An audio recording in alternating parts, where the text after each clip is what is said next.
What are the 4 pillars? Travesty, horror, decadence, excrement.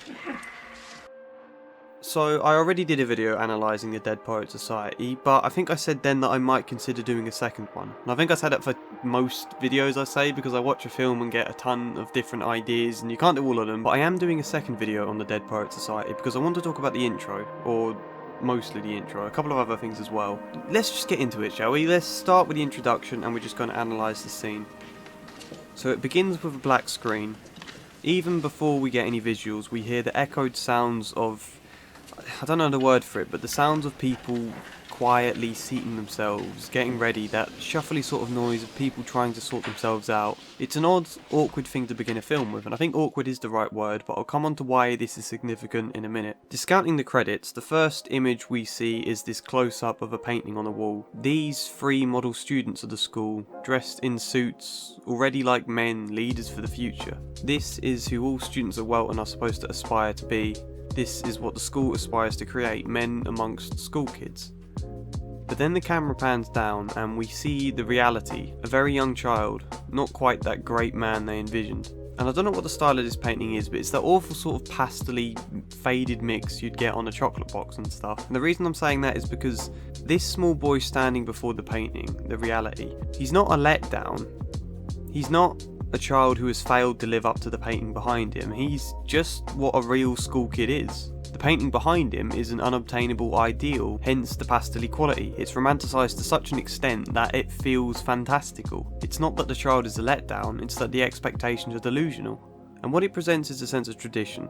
These are the students this school was founded on. They are a big part of its identity, and all the tradition and pomposity of this place harks back to this idealised memory of a world in which all the students look like this. And that for a large part is what I'm going to talk about with this scene and the final scene. Tradition, and the role it plays in this film. But anyway, to continue, this baby-faced boy is dressed up in a hat, having his tie tied for him because he's too young to tie it himself. He's too young to be the image of a man, quite literally, in that sense. He cranes his neck a little, like it's tight and restraining, a little suffocating. Who I assume is his mum tying the tie tells him, "Remember, keep your shoulders back." Which adds to the idea of something stiff and restraining. He's supposed to force himself into an uptight posture, to wear a tie and look smart. But does that make him a man? Does that make him some shining ideal of a student because he wears a tie and stands up straight? Of course not. It just makes him a small boy forced into pretending to be someone he isn't. And then you get a briefcase with bagpipes in them being opened, and a kid dressed up in even more traditional clothing pulling it out. The small, awkward, hushed hubbub sounds is still being played, and to sort of explain why I brought it up earlier, this is the noise you get before the ceremony. Before the glorious pomp of bagpipes and people holding banners marching through the great double doors. This film starts before the fanfare with the awkwardness of people trying to set it up. We get the less glorious behind the scenes. It's manufactured. If the film had started straight off the bat with bagpipes and banners and everything else, we'd feel quite different about it all. This is the school tradition, and as you'd imagine, the school tradition doesn't actually mean a huge deal to its students. It's just like a routine they have to be put through, because apparently tradition means something, but they don't really know what anymore. It's just something arbitrary that they do every year. And just to make a small tangent here, that's kind of how all traditions are. They start off as something very meaningful. They represent something true that a lot of people connect with. However, as the years roll on, some of that meaning gets lost in translation. The tradition starts to feel like a chore. I mean, it's not the best example, but you could say that of Christmas. It would have once represented something quite spiritual for Christianity. Even before that, it was a pagan tradition that had its meaning moulded into something else, and then moulded and twisted and warped again and again until it's now largely just a festival for consumerism. And it's not a great example because I still love Christmas, but you can see what I'm saying. All this show of banners presumably once meant something sincere, but not anymore. It's a tradition that's turned hollow. But anyway, we get a photographer taking a photo of the first kid with his older brother beside him. They've both been told to smile, but neither exactly pull it off, which in itself says a lot. And then there's the lighting of a candle. A candle we'll later overhear is supposed to symbolise the light of knowledge.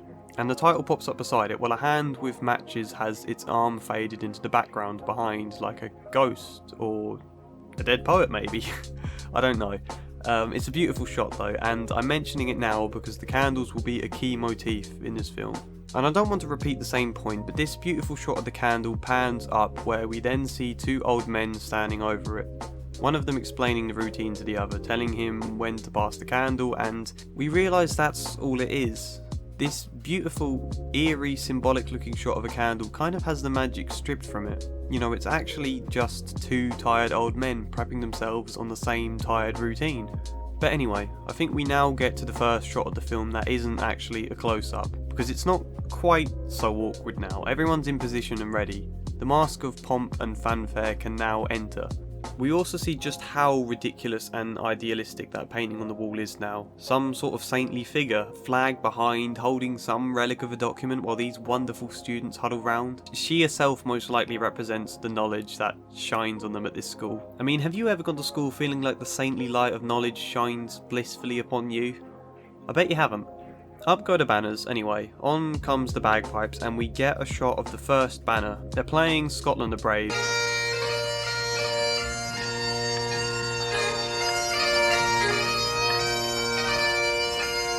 Because this school clearly has some historic links to Scotland, but again, that won't mean anything to the many students here who don't have Scottish heritage. It's just a thing the school does. We see them passing through the archway. Tradition, honour, discipline and excellence. The whole ceremony is supposedly moving and stirring for someone, but nobody knows who. And then it just abruptly stops as the headmaster steps up and speaks. Ladies and gentlemen, boys, the light of knowledge. As I mentioned earlier, the kids are all holding candles. This tired old man passes his flame over the first candle, and that kid is then supposed to pass it on. It's an obvious symbol for them passing knowledge onto each other, but as we'll discover later in the film, it doesn't really represent the truth. Welton doesn't shine the light of knowledge on boys who all grow from it. If it wasn't for Mr. Keating, the light of knowledge would barely exist at all here. The thing right now though, this all probably does look very impressive to the parents watching the ceremony. So if there is a point to all this tradition, it's that.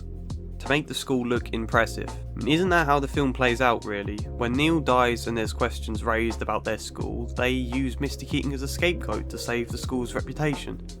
They sacrifice the best teacher they have to preserve their look as a very dazzling school of fancy traditions. And as if to reaffirm this exact point, the headmaster continues. In her first year, Welton Academy graduated 5 students. Last year we graduated 51.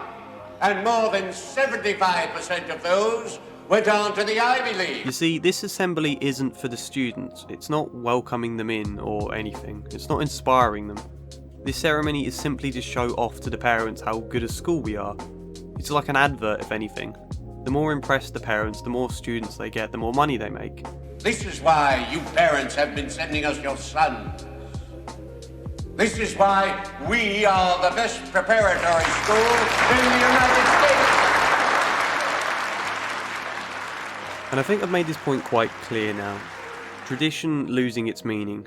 There's a fun irony that many of these sort of historic schools and universities who have had lots of historic people pass through them, those schools tend to hold up the poets and writers they've had as the ideal model students, as the ones they boast about on their brochures and things.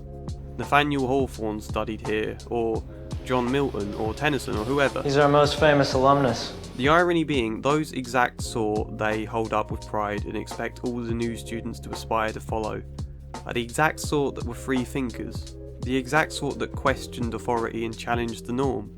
Percy Shelley called poets the unacknowledged legislators and prophets of the world because they try to step out past the ordinary present day and express thoughts and ideas ahead of their time. Welton Academy would hate the idea of anyone doing that. They can't stand it when Mr. Keating inspires his students to think for themselves because that's not what Welton is about. It's about making kids obey. I didn't word that brilliantly, but you see the irony? The past historic students that the school is most proud of were the rebellious, free-thinking sort of students that the school hates. So let's move on to Mr. Keating, because that ridiculous idea of the light of knowledge comes true with him. We first saw that shot of the candle next to the words Dead Poet Society. But even more generally, candles and light return as a motif in the film through Mr. Keating. No, there is no point in the film where Mr. Keating lights a candle or anything clear, so feel free to disagree with my point here entirely, but indirectly, I think. Mr. Keating encourages them to light their own candles, let's say. He doesn't so much dispense knowledge as he gives the students the motivation to seek out knowledge themselves. And so when candles do return in this film, it's with those students. They carry this little candle of their own into the cave. They light a fire in the middle. They carry flashlights, the modern day equivalent of candles. They make their own light wherever they go. And if we're talking about the idea of poets who strike out from the norm and look at life in new ways, let's consider they take these lights of theirs into the dark, unknown night, into the forest and then the cave, using their light not just to cling to the same already well-lit, known places, but to dive into the unknown dark, to discover something new entirely. And so before we come to finish with a look at the final scene of the film, let's consider the fact that ridiculous, hollow, divorced from reality tradition has actually come back round in this film to mean something quite genuine again. Suddenly the light of knowledge doesn't seem so ludicrous anymore. And tradition itself, you saw it written across the top of that banner and it made your eyes roll, probably. But the Dead Poets Society is a tradition. Carpe Diem is a tradition. In Mr. Keating's first lesson, he takes the class out to show them photos of students from the school's past. The real students though, not these painted idealised versions, but the real them. And it means something. Unlike the contrast between the painting and the boy before it, Keating points out that the photos look very similar to the class standing before them. It says, "They were just like you, and now they're dead, so seize the life you have while you still have it." And you see, in that sense, this historic past can mean something still. It doesn't have to just be a hollow tradition. And that's what I really wanted to say in this video, because in my younger days I kind of thought all traditions were stupid, ridiculous shit like the opening ceremony in this film is. But having roots can mean something. Whether that's family roots or community or just people who shared similar ideas and approaches to life. Not just the Dead Poets Society, but dead poets themselves. Shakespeare and Byron and Whitman all come to mean something to these kids in the present day. And just as those dead poets themselves were once free-thinking students that their schools now boast about, so is Todd Anderson and Knox Silverstreet and all of them. Just as Mr. Keating was, even. You know, just as Percy Shelley got kicked out of Oxford University for writing an essay challenging the idea of God, Nwanda here gets kicked out for writing one challenging the school system. Tradition can mean something. There's a lot to gain from tracing its roots, providing you do trace them instead of just warping them into something hollow. But this is getting long now, so let's finally talk about that final scene. All I have to say is very brief, and it in some ways mirrors what I said about this scene in the last video, but it summarises things nicely here, because the music that plays now is very similar to the music played at the start of the film. It's not Scotland the Brave, but it's a similar sort of stirring song, complete also with bagpipes.